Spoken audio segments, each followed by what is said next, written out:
Les enjeux ils sont très importants pour la procédure collective de la société que gérait Madame Berda. On parle de plusieurs millions d'euros. Après, il va falloir qu'on affine nos demandes, mais le passif qui avait été déclaré, il était à hauteur de 3 millions d'euros. Mousse, mousse, est là pour mettre en lumière les mauvaises personnes, les fous, fous.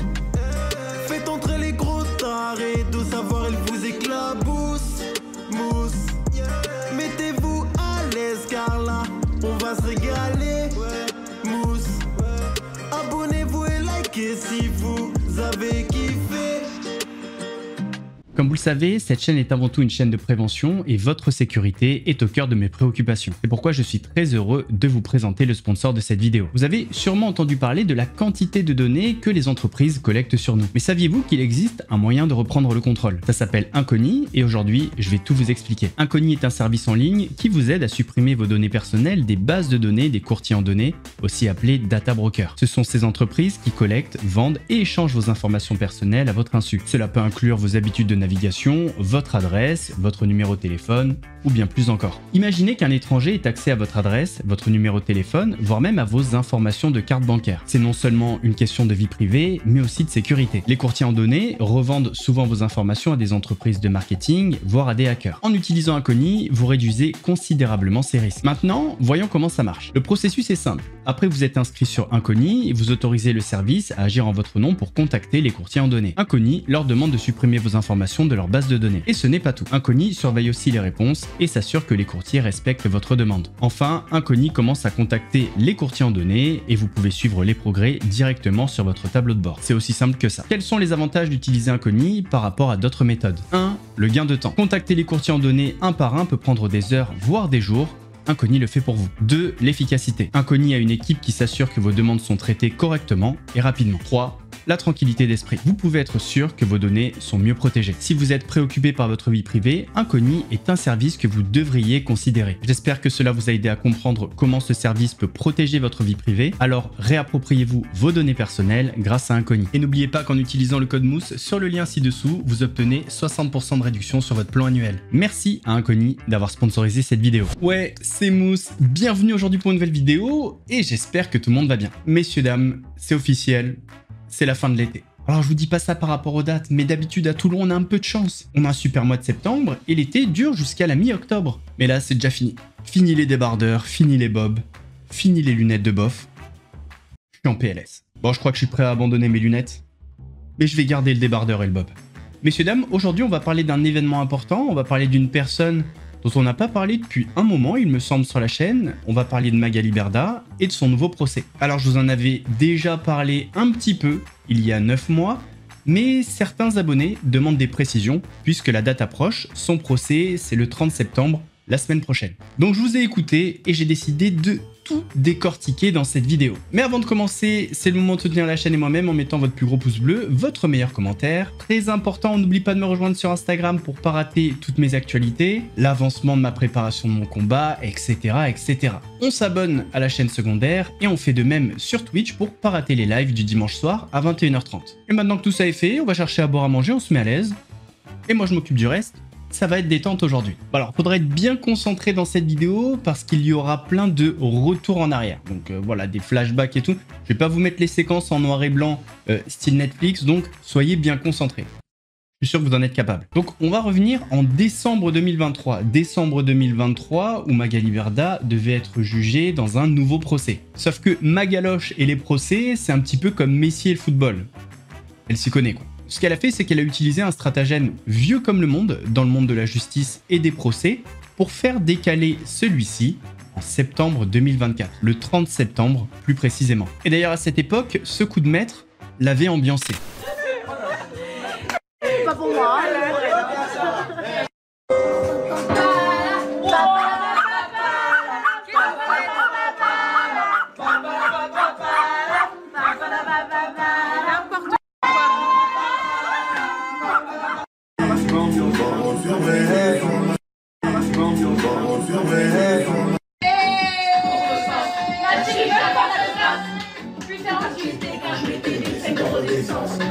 Je vais faire la guerre.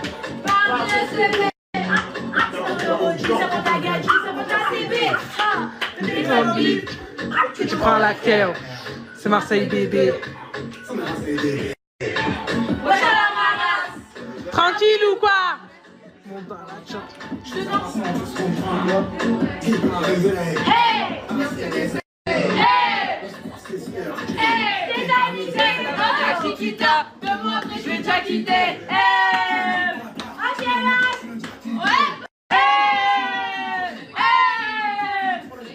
Ouais, je sais, c'était long, c'était gênant, mais en même temps, j'ai dû la regarder en entière, la story. Donc vous aussi, il n'y a pas de raison, on est dans le même bateau. Alors pourquoi ça a été reporté d'après vous? Les petits malins qui ont lu la story, vous l'avez. Mais pour les Gilbert Montagné? Hein?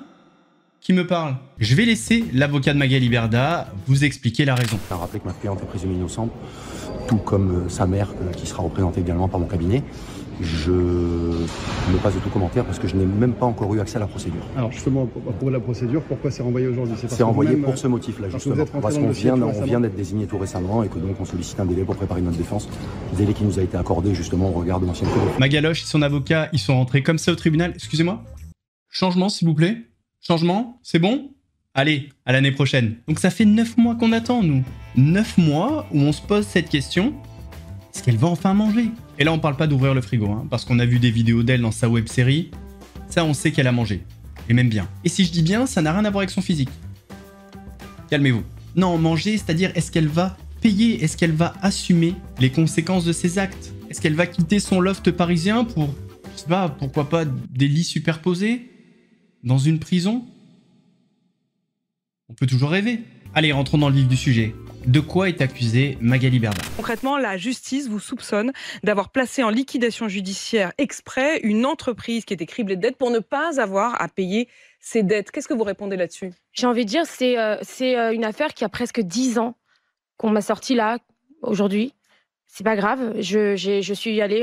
c'est pas grave, c'est grave. Les faits qui vous sont reprochés sont graves. Les faits sont graves, mais je suis allée répondre aux questions. Je me suis pas enfuie, je me suis pas cachée. Enfin, j'assume totalement ce qui s'est passé parce que j'ai rien à me reprocher. Donc j'y suis allée, voilà. Et vous n'avez rien à vous reprocher. Vous n'avez pas placé en liquidation judiciaire une entreprise criblée de dettes? Absolument pas, absolument pas. Et honnêtement, franchement, c'était il y a 10 ans. On est en train de me parler de quelque chose il y a 10 ans. C'est pas la question. Il y a 10 ans, mais, il y a 2 ans, ça reste c'est quand même, un délit. C'est quand même pour moi surprenant cette manière de faire 10 ans après, là tout de suite en urgence, il faut être jugé là maintenant dans 3 mois. Voilà, c'est surprenant, mais je l'accepte, comme vous le dites. S'il faut y répondre, j'y répondrai et vraiment aucun problème. Vous y répondrez et vous serez jugé en l'occurrence le 18 décembre. Magali Berda est donc accusée de banqueroute et de blanchiment d'argent. Mais avant de rentrer plus en détail dans l'enquête, et vous allez voir que je suis allé très loin, bien plus loin que n'importe quel youtubeur qui s'est intéressé à cette affaire, pour une fois que je me jette un petit peu des fleurs, eh bien, commençons par le commencement. Qu'est-ce que la banqueroute? La banqueroute, qu'est-ce que c'est? La banqueroute désigne une gestion frauduleuse d'entreprise qui figure parmi les infractions pénales. Elle se caractérise par la mauvaise gestion d'une entreprise en situation de redressement ou de liquidation judiciaire dans le but d'apparaître en état de cessation de paiement. Les personnes qui peuvent être poursuivies pour banqueroute sont les personnes physiques à l'origine de la mauvaise gestion. Il peut donc s'agir de chefs d'entreprise, mais aussi d'artisans, de commerçants, de travailleurs indépendants ou encore d'agriculteurs. Quelles sont les différentes caractéristiques de la banqueroute? L'article L654-2 du Code de commerce met en avant 5 actes qui sont constitutifs d'une banqueroute. Le fait de détourner ou de dissimuler tout ou une partie de l'actif du débiteur, l'augmentation de manière frauduleuse du passif du débiteur, l'achat dans le but de revendre au-dessous du cours en vue d'éviter un éventuel redressement judiciaire ou une liquidation judiciaire, la tenue d'une comptabilité fictive ou le fait de faire disparaître des documents comptables obligatoires, et la mauvaise tenue de sa comptabilité de manière irrégulière ou incomplète. Quelles sont les sanctions encourues? L'auteur des actes frauduleux est passible de 5 ans d'emprisonnement et 75 000 € d'amende. Et ses éventuels complices peuvent aussi être poursuivis. Il faut savoir que pour tous, d'autres sanctions peuvent être ajoutées comme l'interdiction de gérer une entreprise ou bien même l'interdiction d'exercer une profession commerciale ou industrielle.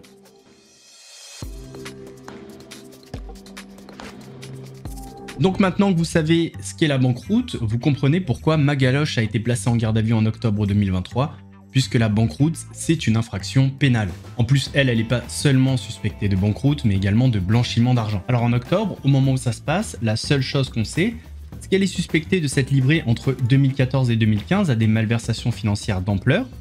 Elle aurait ainsi sciemment organisé la cessation de paiement d'une de ses entreprises fondées avant sa découverte du monde des influenceurs. Malgré cette faillite, Magali Berda aurait toutefois continué à percevoir des revenus tirés de cette entreprise durant cette période. Le passif financier est estimé à 2,5 millions d'euros selon une source judiciaire. Le délit de banqueroute est passible de 5 ans de prison, 75 000 euros d'amende.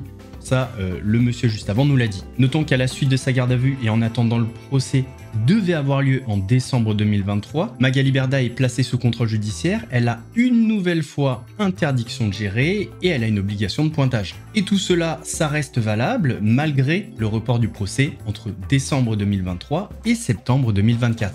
Là, on va dire que le contexte de l'affaire est posé. Vous savez à peu près ce qu'on lui reproche, mais ça suffit pas. Je suis sûr que vous voulez en savoir plus. Alors, prenez votre masque, votre tuba, et on va plonger pour une enquête bien profonde. Faisons un petit retour en arrière, en 2009, il y a 15 ans. Waouh, ça nous rajeunit pas.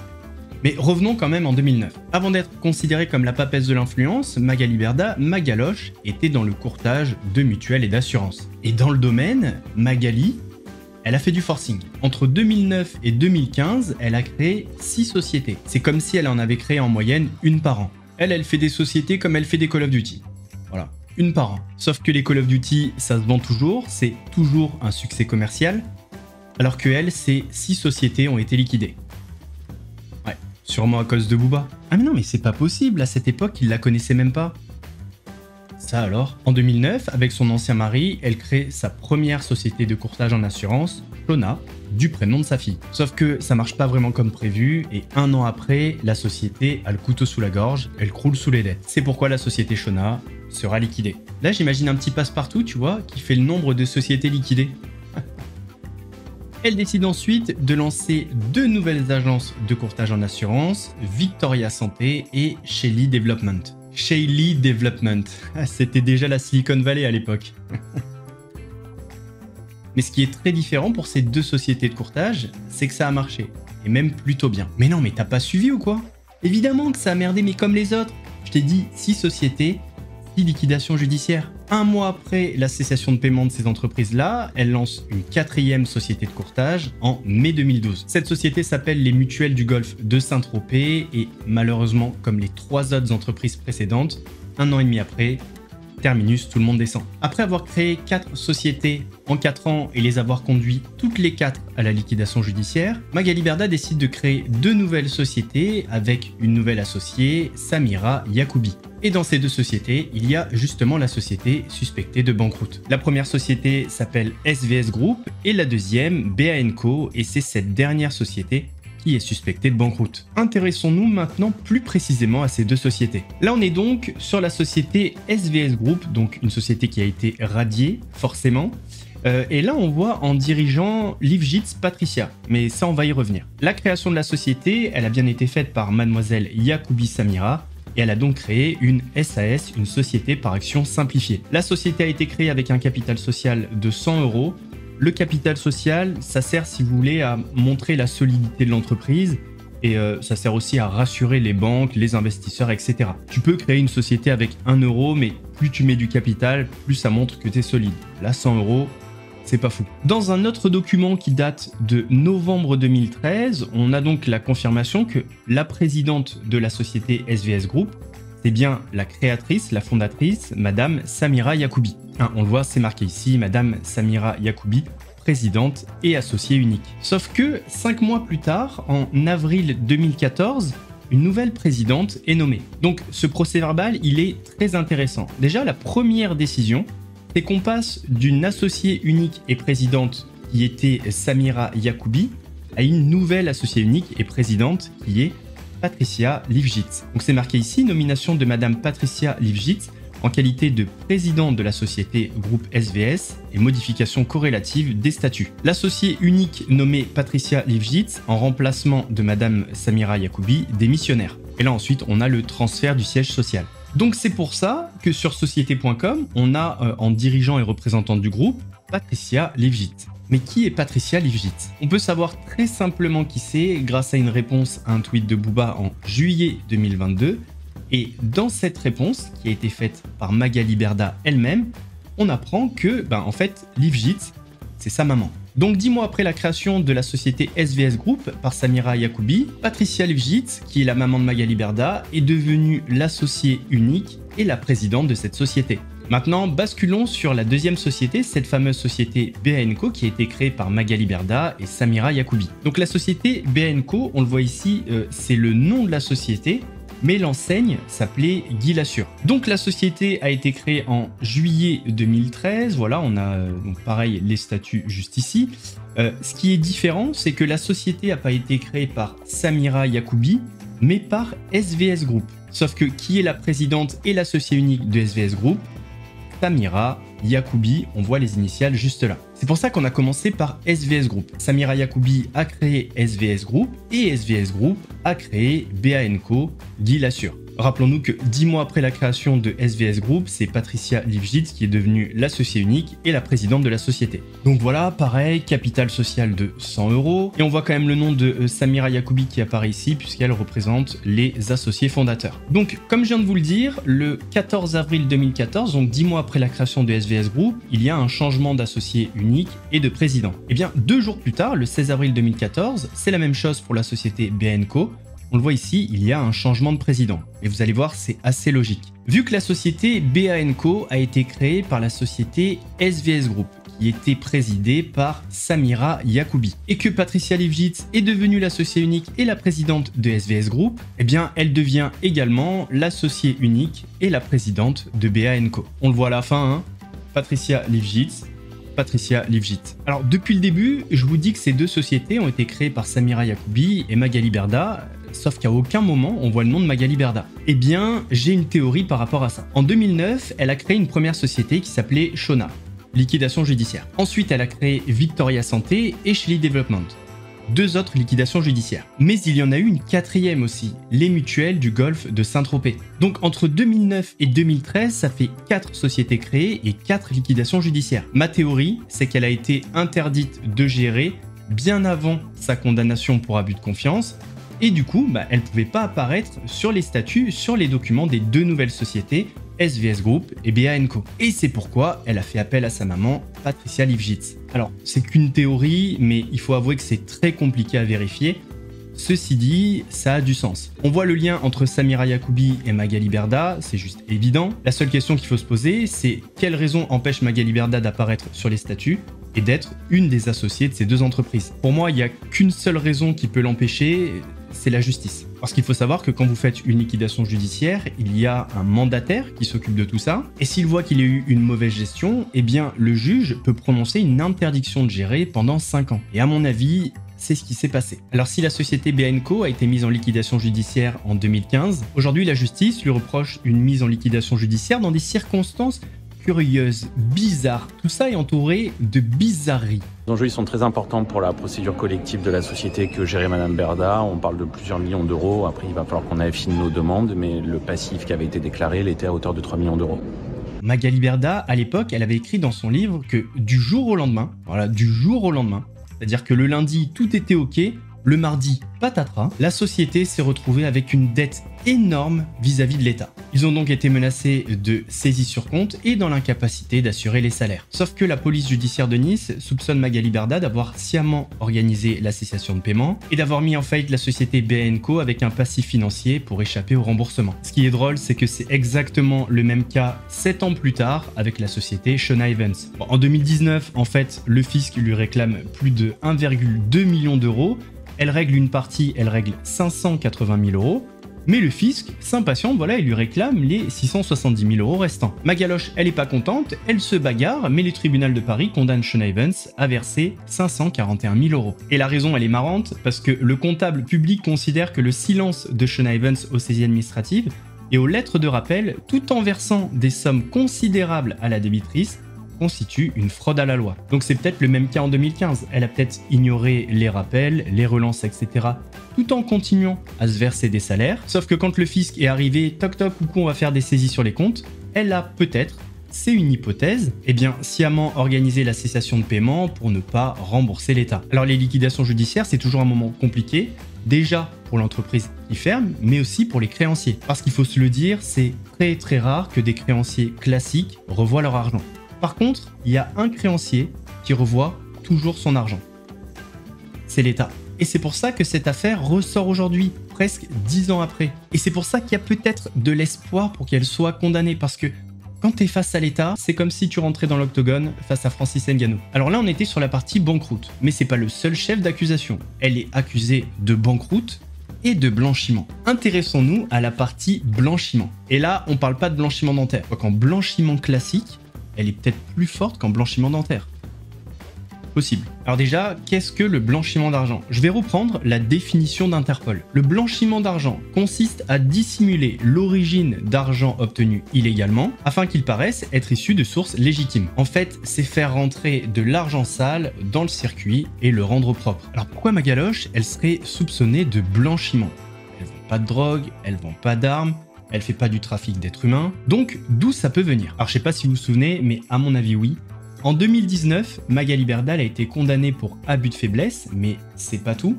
La créatrice de l'agence de Star Télé-Réalité, on s'en fout, avait été condamnée en 2019 pour abus de faiblesse et blanchiment. Les deux. Revenons sur cette affaire. À l'époque, Magali Berdal travaille pour une enseigne de courtage en assurance qui s'appelle Guy Lassure. Guy Lassure, qui est en fait BA & Co, qui était présidé par sa maman, Yvgits Patricia. Comme ça, je vous fais un petit rappel. Dans le cadre de son activité, elle rencontre un ancien haut fonctionnaire de 96 ans. Dans l'article, il est marqué que ce monsieur est atteint de la maladie d'Alzheimer. Alors, c'est pas vrai, c'est sa femme qui était atteinte de la maladie d'Alzheimer. Mais bon, ça change rien. En 6 mois, le monsieur fait beaucoup de chèques pour plus de 220 000 € et c'est sa conseillère bancaire qui donne l'alerte. Et après enquête, ils se rendent compte que c'est Magali Berdal qui lui a soutiré cet argent sous forme de chèques, environ 17 chèques. Donc en plus de l'abus de faiblesse, elle a été condamnée pour blanchiment. En fait, ce qu'elle a fait, c'est qu'elle a fait circuler ces chèques-là par les comptes bancaires de ses proches ou par les sociétés de ses proches. Dans cet article, il marque par ses sociétés à elle, mais à cette époque-là, elle a plus de société. Enfin, officiellement non, mais en fait, elle est gérante de BA & Co. Mais à la tête de BA & Co, c'est sa maman, Patricia Yvgits. Et donc, une fois qu'elle faisait circuler tous ces chèques par ses différents comptes, elle les récupérait en liquide. Et c'est pour ça qu'elle a été accusée et condamnée pour blanchiment d'argent. Et là maintenant, pourquoi la société BA & Co est accusée de blanchiment? Eh bien parce que les chèques à l'époque ont transité par les comptes de BA & Co et ils ont dû sortir de ces comptes par X ou Y moyen. Et c'est pour ça qu'aujourd'hui l'entreprise est accusée de blanchiment. Bon, sachant qu'en 2019, elle a déjà été condamnée pour blanchiment, justement parce que les chèques étaient passés par les comptes de BA & Co, puis elle les avait retirés en liquide, il y a de fortes chances que BA & Co soit condamné aussi pour blanchiment. Enfin, je pense, ça me paraît logique. Donc voici un petit peu toute l'affaire, pourquoi Magali Berdal est sur le banc des accusés pour banqueroute et blanchiment, mais elle n'est pas toute seule. Il y a 3 autres femmes avec elle. Alors il y en a une, on connaît son identité, c'est sa maman, Patricia Yvgits. Les 2 autres, on ne sait pas, mais pour moi, il y aurait peut-être Samira Yacoubi.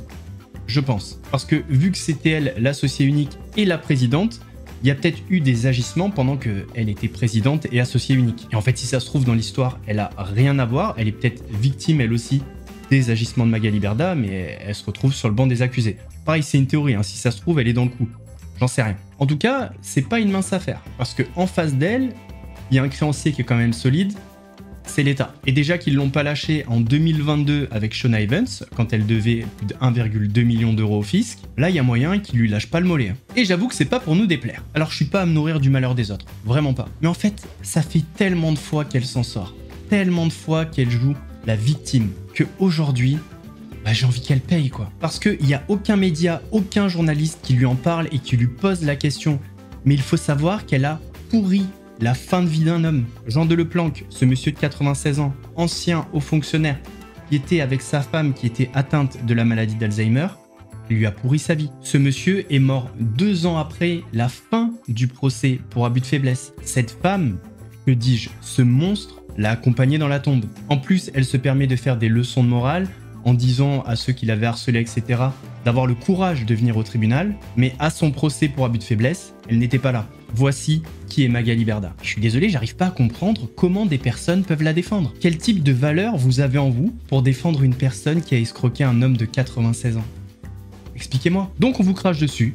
Ah voilà, on arrive à la fin de cette vidéo, on va suivre ça de près avec les pop-corn, les confettis, prêts à exploser tout ça, et on croise les doigts, hein, que la justice fasse son travail. J'espère en tout cas que la vidéo vous a plu. Si c'est le cas, votre plus gros pouce bleu, votre meilleur commentaire. On n'oublie pas de me rejoindre sur Instagram pour pas rater mes actualités. Dans un mois, je rentre dans la cage, donc tout se passe sur Instagram. On s'abonne à la chaîne secondaire, on me rejoint sur Twitch pour les lives du dimanche soir à 21h30. Nous, on se retrouve la semaine prochaine pour une nouvelle vidéo. En attendant, prenez soin de vous. Mousse vous salue. Mousse et sa moustache, c'est la classe, elle est un peu traquer les influenceurs qui aiment son murmureur avec son style et son panache. Il éclaire nos écrans, il dit tout haut ce que tout le monde pense tout bas tout simplement.